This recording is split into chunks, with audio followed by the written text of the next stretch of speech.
தமிழக பாஜகவினுடைய முன்னாள் தலைவர் அண்ணாமலை செய்தியாளர்களை சந்தித்து வருகிறார். அந்த காட்சிகளை பார்க்கலாம்.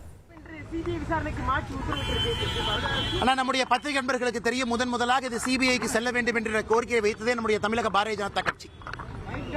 கரூர்ல நாம் தான் வைத்தோம். காரணம், இது ஒரு அரசியல் கட்சியோ, எதிர்கட்சியாக இருக்கக்கூடிய அரசியல் கட்சியோ, ஆளுங்கட்சி திமுகவோ அல்லது தேர்தல் பரப்புரைக்கு வந்த தமிழக வெற்றி கழகத்திற்கோ சம்பந்தப்பட்ட வழக்குன்னு மூடி மறைக்க கூடாது. இது 41 உயிர்கள் சம்பந்தப்பட்ட வழக்கு. அதனாலதான் நாங்கள் நேரடியாக முன்னாள் நீதிபதி அவர்கள் தலைமையில் பண்ணியிருக்கக்கூடிய ஒரு நபர் ஆணையத்தின் மீது நம்பிக்கை இல்லை. அதே நேரத்தில் சிபிஐ முழுமையாக ஒரு ஃபோரன்சிக் இன்வெஸ்டிகேஷன், முழுமையா என்ன நடந்துச்சு, யார் வந்தாங்க போனாங்க, ஆர்கனைசர் மீது தவறு இருக்கா, லோக்கல் அட்மினிஸ்ட்ரேஷன் மீது தவறு இருக்கா, கூட்டத்தில் யாராவது மர்ம நபர்கள் கலந்திருக்கின்றார்கள், இதெல்லாம் முழுமையாக ஒரு ட்ரெயின்டு ஏஜென்சி மட்டும்தான். இதற்காகவே ட்ரெயின்டு ஏஜென்சி. இது போன்ற பல வழக்குகளை பார்த்திருக்கக்கூடிய சிபிஐ வர வேண்டும் என்கின்ற கோரிக்கை வைத்தோம். எங்களுக்கு உள்ளபடியே மகிழ்ச்சி. பாரதிய ஜனதா கட்சியினுடைய 2 தொண்டர்களும் கூட தனிப்பட்ட வகையில் உச்சநீதிமன்றத்திற்கு போயிருந்தாங்க. அக்கா உமா ஆனந்தன் அவர்கள் தனிப்பட்ட முறையில் உச்சநீதிமன்றத்துக்கு போயிருந்தாங்க.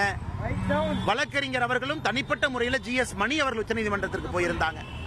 அதனால் எல்லா பேட்ச் ஆஃப் பெட்டிஷன்ஸையும் ஒன்றாக எடுத்து இன்று மாண்புமிகு உச்சநீதிமன்றம் இது சிபிஐ வழக்குக்கு மாற்றப்பட வேண்டும் என்கின்ற வாதத்தை ஏற்றுக்கொண்டு தீர்ப்பு சொல்லியிருக்கின்றார்கள். அதே நேரத்தில் இந்த சிபிஐ வழக்கையும் கூட மானிட்டர் செய்வதற்கு ஒரு ரிட்டையர்ட் சுப்ரீம் கோர்ட் ஜட்ஜ் இருப்பார்கள் என்கின்ற கருத்தையும், அவர்களோடு தமிழகத்தை சார்ந்த 2 IPS அதிகாரிகள், ஆனால் தமிழகத்தில் பிறந்திருக்க கூடாது, மற்ற மாநிலத்தில் பிறந்து தமிழகத்தில் IPS அதிகாரியாக நம்ம கேடர்ல பணி செய்யக்கூடிய 2 IPS அதிகாரிகளும் உடன் இருக்க வேண்டும் என்கின்ற வாதத்தை வைத்திருக்கின்றார்கள். அதையும் வரவேற்கின்றோம்.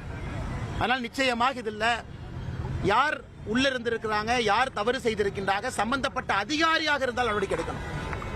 சம்பந்தப்பட்ட அரசியல் கட்சி யார் சார்ந்தவர்களாக இருந்தாலும் நடவடிக்கை எடுக்கணும்.